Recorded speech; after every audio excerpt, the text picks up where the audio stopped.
40,000 years ago, a man lay down in a cave in what is now France, closed his eyes, and dreamed. We know this because of what he left behind. Ochre handprints, half animal, half human figures painted deep where no daylight ever reaches. Neuroscientists say his brain ran the same nightly software ours does. But what filled those dreams? A predator, a dead relative, a warning. The answer is stranger than anyone expected.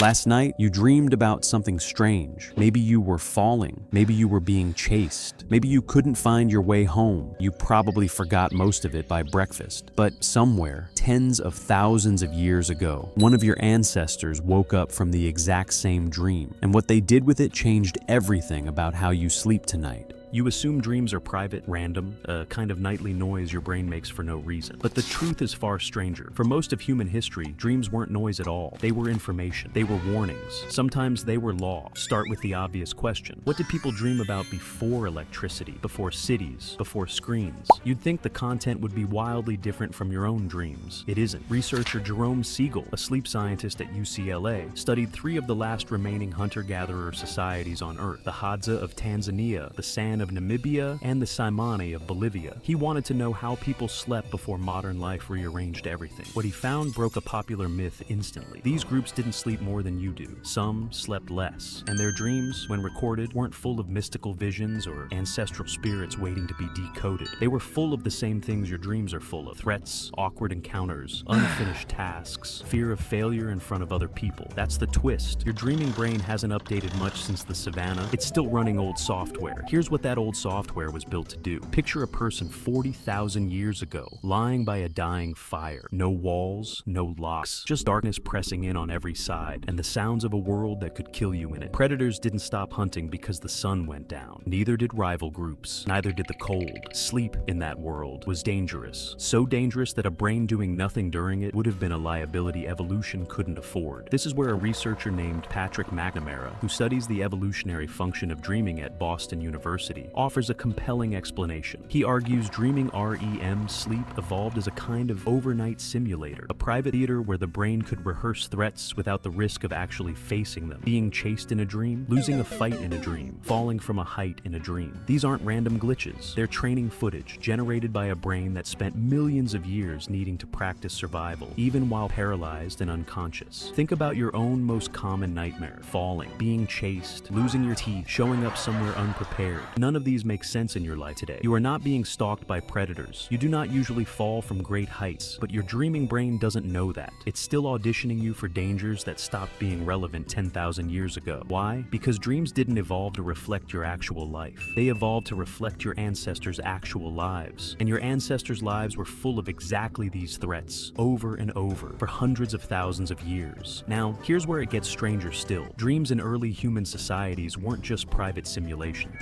They were shared publicly every morning. Anthropologists studying societies like the Achuar of the Amazon and various Aboriginal Australian communities have documented something modern life has almost entirely lost: the morning dream council. Before the day's work began, people gathered and told each other what they dreamed, not as entertainment, as data. A dream about a jaguar might mean danger was near a certain hunting path. A dream about a deceased relative might be treated as guidance on a decision the group was facing. Dreams were cross-referenced against the group's collective memory, almost like a shared early warning system running on unconscious pattern recognition. If 3 people dreamed about the same river in 1 week, that river became suspicious. Not because of magic, because the human brain, even while asleep, is extraordinarily good at picking up subtle patterns your waking mind hasn't consciously noticed yet. You do this too, by the way. You just don't call it a dream council. You call it sleeping on it. That phrase isn't a coincidence. It's a fossil, a leftover behavior from a time when dreams were treated as a legitimate second opinion from a part of your brain that sees things your waking mind is too busy to notice. So, if dreams were once collective, practical, even sacred, what happened? Why did you wake up this morning and just forget yours within minutes, tell no one, and move on with your day? The answer isn't biological, it's cultural, and it happened astonishingly fast in evolutionary terms. As societies grew larger and more industrialized, the morning ritual of shared dreaming had nowhere to fit.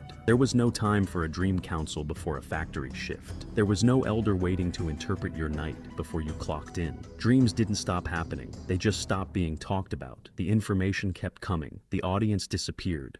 Sleep researcher Antonio Zadra, who has spent decades studying dream recall at the University of Montreal, has found something telling in modern data. People who make a habit of recalling and reflecting on their dreams, even briefly, report better emotional regulation and problem-solving the following day. In other words, the ancient practice wasn't superstition dressed up as ritual. It may have been a genuinely useful cognitive tool that modern life simply discarded for lack of time. Now think about your own most disturbing recurring dream, the one where you're back in a place you haven't thought about in years, the one where someone from your past says something they never actually said. Your ancestors would not have shrugged that off. They would have brought it to the fire the next morning and asked what it meant. You just check your phone instead. That's the modern mirror hiding inside all of this. Your ancestors woke up and immediately looked outward, to each other, to the group, to shared meaning. You wake up and look down into a small glowing rectangle, seeking the same thing dreams once provided: threat detection, social information, a sense of what's coming. Maybe that's not so different after all. Maybe scrolling through the news before your feet even hit the floor is just a modern, isolated version of the Morning Dream Council. Except now there's no one across the fire to help you make sense of what you're seeing. Just you, alone, running the same ancient software your ancestors ran. Except now there's no group left to run it with. So tonight, when you fall asleep and your brain starts generating chases, falls, and half-remembered faces from your past, you'll be doing something older than language itself. You'll be running a simulation designed for a world that mostly doesn't exist anymore, built by a brain that hasn't gotten the memo. And somewhere, 40,000 years ago, someone else woke up from the exact same dream. They just had someone to tell it to.